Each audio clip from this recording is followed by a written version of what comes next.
एक दुखी व्यक्ति। ये कहानी एक ऐसे व्यक्ति की है जिसके पास सेब के बगीचे थे, पर उसकी आदत हमेशा रोने की थी। वह हमेशा दुखी रहता। कभी ज़्यादा बारिश हो जाती, कभी सूखा पड़ जाता, कभी बाढ़ आ जाती और कभी उसकी फसल में कीड़े लग जाते, तो कभी फल सड़ जाते थे। जब भी उसकी फसल खराब होती तो वो भगवान को कोसते रहता। और अगर किसी साल सेब की फसल अच्छी होती तो बाजार में दाम गिर जाते और मुनाफा कम हो जाता। लेकिन एक साल सब कुछ ठीक हुआ। ना ज़्यादा धूप, ना ज़्यादा बारिश, ना ही बाढ़ आई और ना ही फसल में कीड़े लगे, और बाजार में दाम भी अच्छे मिल गए और हर किसी ने खूब पैसा कमाया।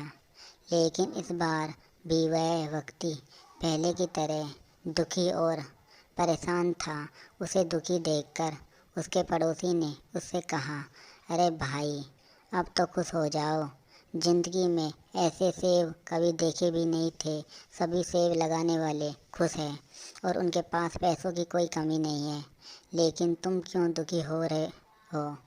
ऊपर वाले को क्यों कोस रहे हो? वो व्यक्ति बोला, ये लोग नासमझ हैं जो खुश हो रहे हैं। उन बेवकूफ़ों ने शायद इस बात पर गौर नहीं किया कि इस साल कोई भी सेब सड़े नहीं हैं, इसलिए जानवरों को अच्छे खासे सेब खिलाने पड़ रहे हैं।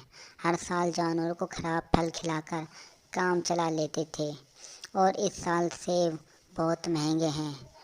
हमारे बाप दादाओं ने कभी भी इतनी कीमती फल जानवरों को नहीं खिलाए। हाय, इस साल तो मैं लुट गया। ये कहानी हमें यह बात सिखाती है कि जिस व्यक्ति को रोने की आदत होती है, वो रोने का कोई ना कोई बहाना ढूंढ ही लेता है।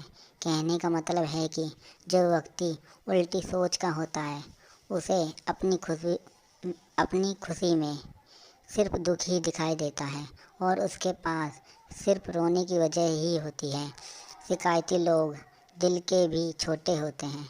वह अपना फ़ायदा दूसरों के साथ बांट भी नहीं पाते। ऐसे लोग सिर्फ अपने फ़ायदे के बारे में ही सोचते हैं और वो नहीं चाहते कि उनकी वजह से किसी और को किसी भी तरह का कोई फ़ायदा हो। इसलिए अपनी सोच को सीधा करिए। उल्टी सोच इंसान को सिर्फ दुख और जलन ही देती है। पॉजिटिव सोच हर व्यक्ति को खुश रखती है।